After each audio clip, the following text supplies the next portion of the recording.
Hanggang ngayon ay umaasa pa rin ang kapamilya aktres na si Jane De Leon na makakatambal niya sa isang project si Paolo Abilino. Hindi maitago ni Jane De Leon ang nararamdamang excitement at kilig kapag napag-uusapan ang kanyang ultimate showbiz crush. Aniya pa ng aktres, ito po kasi talaga muntik ko na siyang makatrabaho. Crush ko kasi talaga si Paolo Abilino. Alam niya yon, ang chika ng dalaga sa panayam ng Star Magic Celebrity Conversations. Pero agad namang ipinaliwanag ni Jane De Leon na walang halong mali siya ang paghanga niya kay Paolo Abilino. Kaya wala raw dapat ipangamba ang rumored girlfriend ng aktor na si Janine Gutierrez. At dagdag pa nga ng aktres kasi given na yung may look siya, kaya ko siya nagustuhan kasi napakagaling niyang artista. Sa dinami-dami nga naman na naging lady ni Paolo Abilino simula nang naging sila ni Janine Gutierrez, ay talaga namang walang dapat ipangamba si Janine Gutierrez dahil trabaho nga lang naman ang ginagawa ni Paolo Abilino. At ngayon nga ay nalilink si Paolo kay Kim Chiu nang dahil sa linlang, at meron pa siyang ginagawang elevator na ang kanyang leading lady is si Kylie Versosa.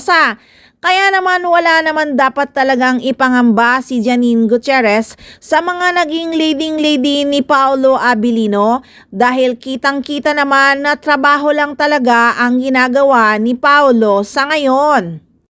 At ang mga naging leading lady ni Paolo ay wala namang balak na agawin pa or landiin man si Paolo Abilino.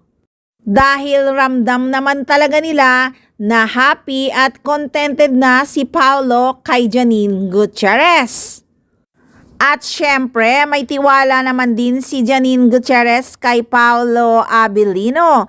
Talaga namang happy at contented na nga ang dalawa sa isa't isa. At naghihintay na lang sila ng right time ni Janine Gutierrez dahil nga marami pa silang offer sa showbiz. At kamakailan nga nung kaarawan ni Janine Gutierrez ay napabalitang may iniregalo ang aktor na isang alahas kay Janine Gutierrez. Ito nga kaya ang suot-suot nilang dalawa nung Grand Ball ng ABS-CBN na talagang pinagkaguluhan ng mga netizens at ng mga fans.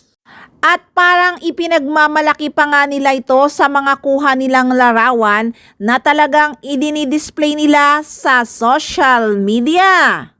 Pero magpahanggang ngayon ay no comment sila sa usapan about sa singsing na suot-suot nila nung Grand Ball ng ABS-CBN. Ano pa nga ba ang aasahan mo sa kanilang dalawa? Lagi namang no comment at talagang tahimik lang sa kanilang buhay pag-ibig. Kaya naman ang mga fans kahit naiirita ay naiintindihan na lang nila na very private talaga sina Janine Gutierrez at Paolo Abilino pagdating sa personal nilang buhay. Sa kasalukuyan ay naghihintay na lang ang mga solid fans ng Paunin kung kailan gagawa ang dalawa ng movie. Kaya naman abang-abang lang at tutok palagi dito lang sa Maarteng Machika!